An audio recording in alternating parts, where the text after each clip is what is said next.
with the team in the locker room, and I told those guys, there's probably some coaches that could claim this, but I could care less if it's from Vermont to Duke to California or anything in between. There can't be a coach right now prouder of his staff, his managers, and his team. They're in concert together. They care. So I tell you that's how I feel about this group. I don't think they're satisfied. I know their coach isn't satisfied. But I can tell you that it's a pleasure to be around guys that play up. Been around some teams that actually play down sometimes. And these guys play with a passion and a desire to win. They're not going to win all the time. But I really enjoy just being part of it, and to hold a team that's just gone to a couple Pac-10s and who else? Sam Houston, whoever they played in the last 4 games, they made 9 threes, 11 threes, 12 threes. Against Cal, I think 14 threes, and they make 1 3. And to be honest, I didn't see that many open 3 looks they got. Just a great credit on a night that our guys could have pouted a little bit and got a little antsy because shots weren't falling.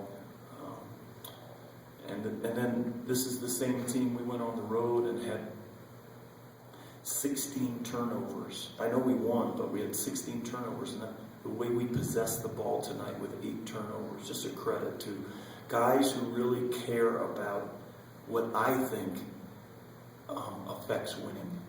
Plays that affect winning. First guy to the floor, charges, 50-50 balls, extra pass.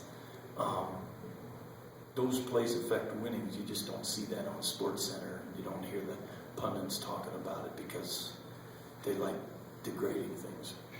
Larry, I know the defense was there all night, especially in the second half, even though the shots weren't falling in the first half. But in the second half, it really looked like he made a concerted effort to get the ball inside to Leonard. He hit some free throws, then hit some inside shots, and then that really just seemed to spark things. Was that the game plan coming out of halftime, or did it just happen that way? We talked about that there was a level of frustration. We've gone 1 for 12. Maybe we're shooting it a little bit quick. But like I've told them all year, I like threes. I like when we bomb them up. I just like more when we make them. But we talked about let's go inside out. Let's at least get some touches for the bigs. See if we can get some fouls. And then if we can go inside out, we'll bang a few home. And fortunately, the boss took over the game a little bit there for about 3 minutes and converted some. And then we started to open up. I think we had 4 threes in a row, and Nance and Luke and Darius. So just like I said, a great effort to be part of these guys. I don't know where we go from here. They were talking in the locker room. We have no idea how the book ends. We don't even know what the next chapter's like. But right now the focus is spend some time with the people you love. Come back here on the 27th. Let's worry about us for 3 days, and then the only thing on the schedule would be SMU. Now, those are their words, not mine. So it's an earned vacation for them, and I don't think I'm allowed to talk officially yet about grades, but I can't tell you how tickled I am that we set an all-time record, and again, that's a credit to a group of guys that I said, on and off the court, they're playing up, which is a good feeling right now. It's great to be part of see this group. How does it feel to be great to be added to Wyoming history with this 12-0 start? Well, I told them, you now got yourself a record that you're part of, but I said, is anybody here satisfied? Because you have an older, greedy coach, and I don't think they felt that they were satisfied. And like I said, who knows what's next? Like I said, when the time comes where we fail in our attempt, I'm hopeful that we run out of time and we don't lose a game. I'm hoping that's how the scenario plays out. Coach, I thought, I'll just ask you, with about 8:40 or so left, there's a scramble in it.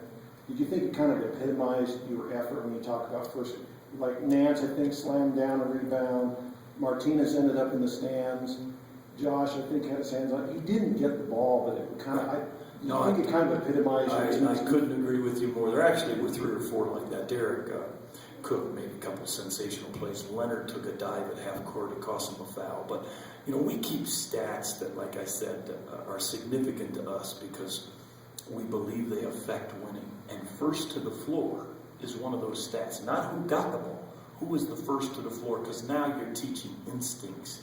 And I would agree 100%. There was an instinct there to go. Let's go. Let's lay it all out on the line. And like I said, I love being a small part of that. Coach, you've talked before how even on nights where Leonard maybe doesn't score as many as he did tonight, that he affects the team. I guess what does he bring even when he's not scoring? It seemed like he was kind of a spark plug in that first few minutes of the half that kind of jolted the team awake. I guess how can you describe kind of what he brings when he's playing like that everyone else seems to kind of latch on to? Well, Leonard's got a strong personality, and Leonard's a volatile, passionate guy. He wears it. And so people who wear it on their body language usually translate it to the people around them. Sometimes that's a blessing and sometimes not, but our team responds to Leonard's aggressiveness. And there's no question he tipped the scale tonight and got the rest of us in gear. Mind you, there was never a time when I thought we weren't guarding, though, ever. I mean, what are we holding? 22 points first half, 17. So they never let up of what they know they have to have their teeth in, and that's guarding the ball. I guess I know that I have an idea of how you might answer this, but you guys are the only undefeated team left that's not ranked. I guess how do you feel that? Do you feel that you guys deserve to be in those polls, or is it, what are your thoughts on that? I have no thoughts. I really don't have any thoughts, and most of them are wicked, so I wouldn't share them with anyone.